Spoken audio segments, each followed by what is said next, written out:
বন্ধুরা, আজকে আমি ট্রাভেল করতে চলেছি ইন্ডিয়ার দ্রুতগামী ট্রেন বন্দে ভারতে।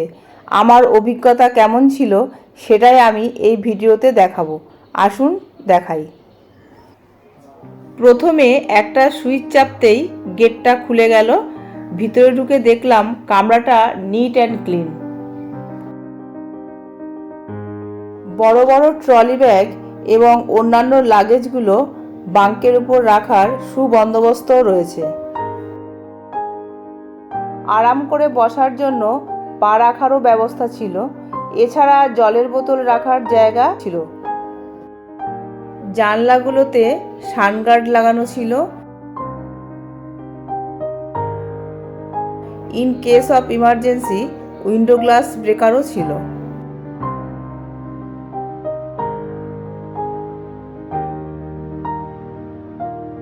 হাওড়া থেকে রাইট টাইম সকাল 5:55তেই ট্রেনটা ছাড়লো।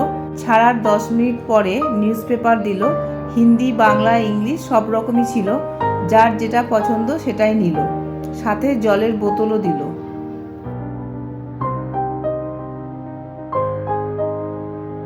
6:30 নাগাদ চা সাথে ওটস বিস্কুট দিল।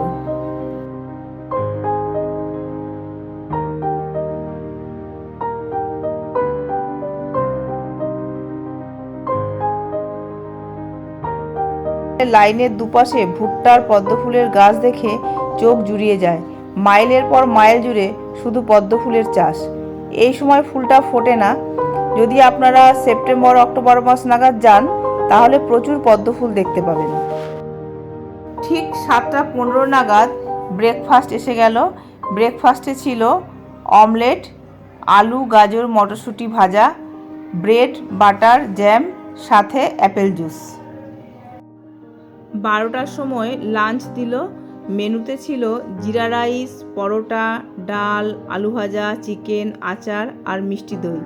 সব খাবারগুলোই ছিল ভীষণই টেস্টি। 12:30 নাগাদ আইসক্রিম দিল। আইসক্রিম খাওয়া শেষ হওয়ার কিছুক্ষণ পরেই একদম রাইট টাইম 1:25 এনজিপি স্টেশনে বন্দে ভারত পৌঁছে গেল। এইভাবেই একটা সুন্দর অভিজ্ঞতা নিয়ে আমার বন্দে ভারতের জার্নি শেষ হলো। এসি চেয়ার কারের ভাড়া 1565 টাকা আর এক্সিকিউটিভ ক্লাসের ভাড়া 2825 টাকা। ভাড়াটা একটু বেশি হলেও আমি বলবো আপনারা একবার হলেও বন্দে ভারতে জার্নি করুন। আশা করি খুবই ভালো লাগবে। আরও নিত্য নতুন আইডিয়াস পাওয়ার জন্য আমার চ্যানেলটিতে চোখ রাখুন। ভালো থাকবেন। নমস্কার।